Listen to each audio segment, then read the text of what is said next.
Hi, it's been a really long time since I've made a video, and I wanted to update you as to what I'm doing with my current planner system.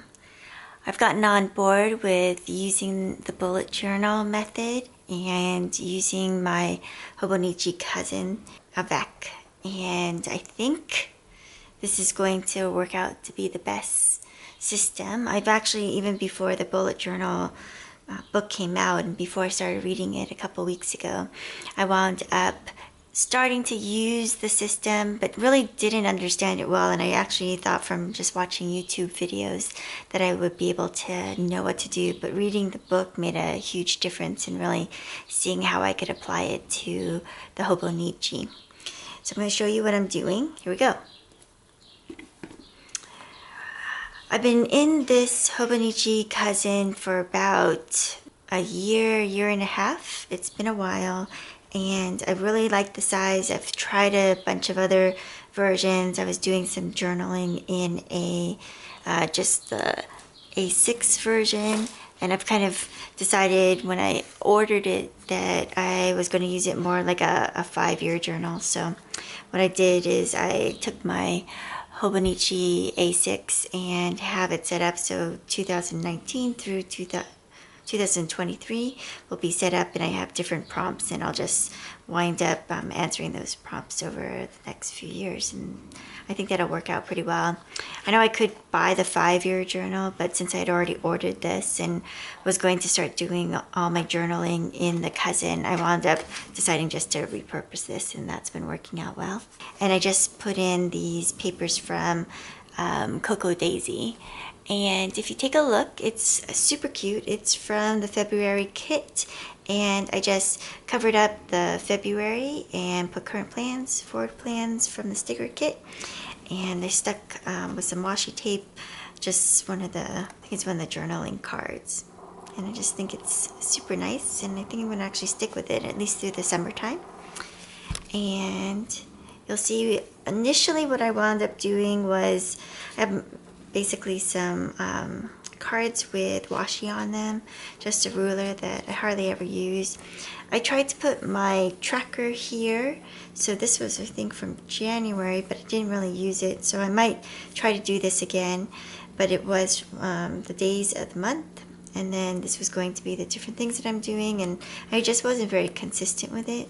And but I'll show you what I'm doing now. It's similar, and I think once I get in the habit of doing it, I'll wind up having a bunch of little hearts, and I'll just like the way it looks and hopefully keep up with it. The freely section that I have set up is what is the day sections, and I use this so that I know exactly what I'm journaling about or what I'm noting here. So to kind of move along, I don't use the monthly section very much. I do have these little post-its that I have that are kind of transparent, and so it makes it easy. So like for flea medicine, I take them and then I just stick them from one month to the next, and then I kind of can keep track of that. And I use the Brother label maker to put the labels on. And I really want to do this more consistently so I get a general picture of what's happening in the month, but that'll probably come as I am more consistent.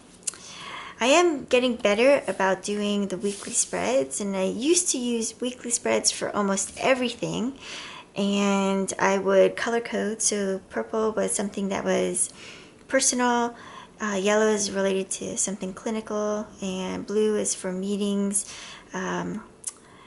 The pink is for research, and I liked the idea of doing the color coding because I really want to do more research, and I wound up seeing that I wasn't, when I looked at the colors, I could tell right away that I wasn't doing enough dedicated research time.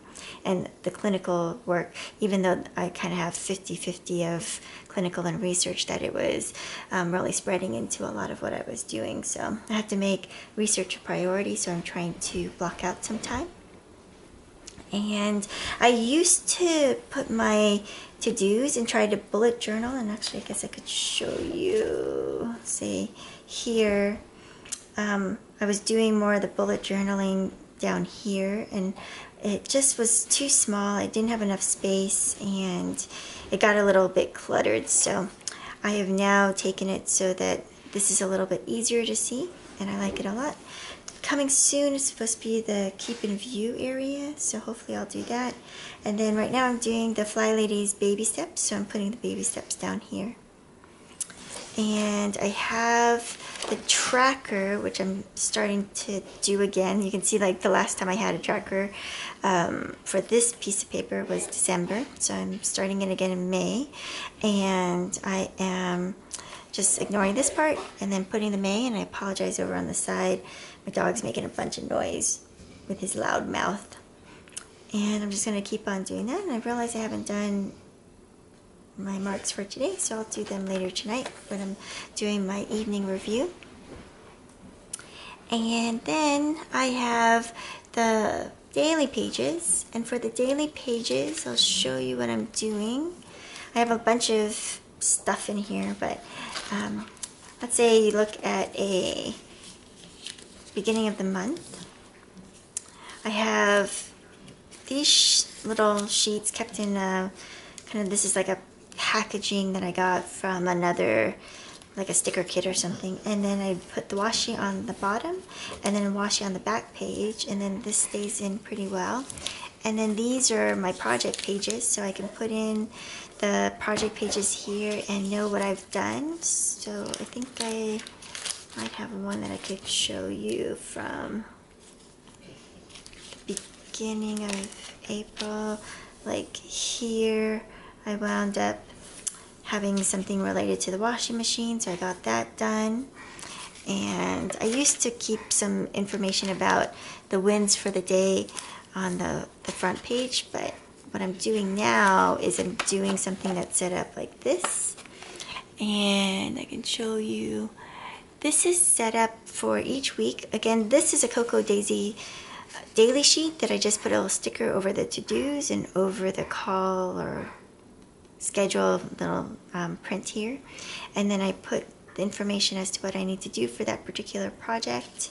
And then what I'm doing every night is doing gratitude and wins. And this is another Cocoa Daisy sheet. This is the back of the weekly setup, and I'm just doing kind of almost like a brain dump and to-dos here. And then when I want to actually do them, I'll put them on a particular day that I want to schedule time for that. And then for the gratitude and wins, I just, every single day, I've been putting Monday, Tuesday, Wednesday, Thursday, the date, and then what I'm grateful for. And for right now, I'm doing this at the end of the days before I go to sleep. And then I do the win, so that's kind of the main thing that I really felt proud of for the day. It can be small things or it can be bigger things, but in general, they're just kind of things that I want to keep going, or at least I'm glad that I did.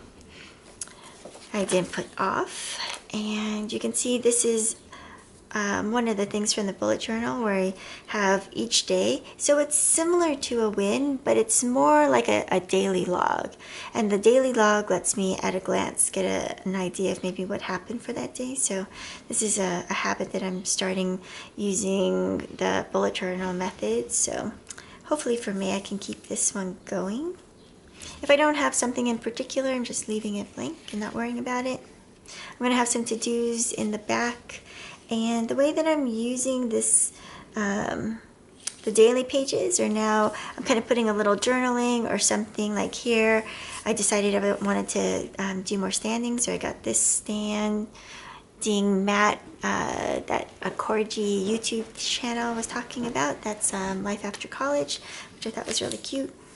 And then I start to do a little bit of things that I want to just have as a note, and then I have the bullets here, and then I just do the usual method where I cross them out when I'm finished.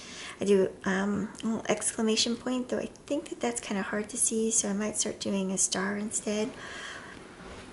And then I'll migrate these over if I think I need to still do them, but I'm not like rewriting them. If I don't think they need to be done, I cross them out, and then if I need to, I'll make time for them. Again, I'm putting things down. I started buying the sea salt flakes that I just love. I didn't think it'd make a huge difference, but it actually does. And then I do have the little writing thing from Hobonichi that does make writing, I guess, better, but it's okay. So again, I put some notes or some information from the day here, maybe a little bit of journaling, and then the bullets. And then I have my stickies. So today is Sunday, and I already did my morning routine, so I have my evening routine. When I finish the morning, I just migrated over to the next day.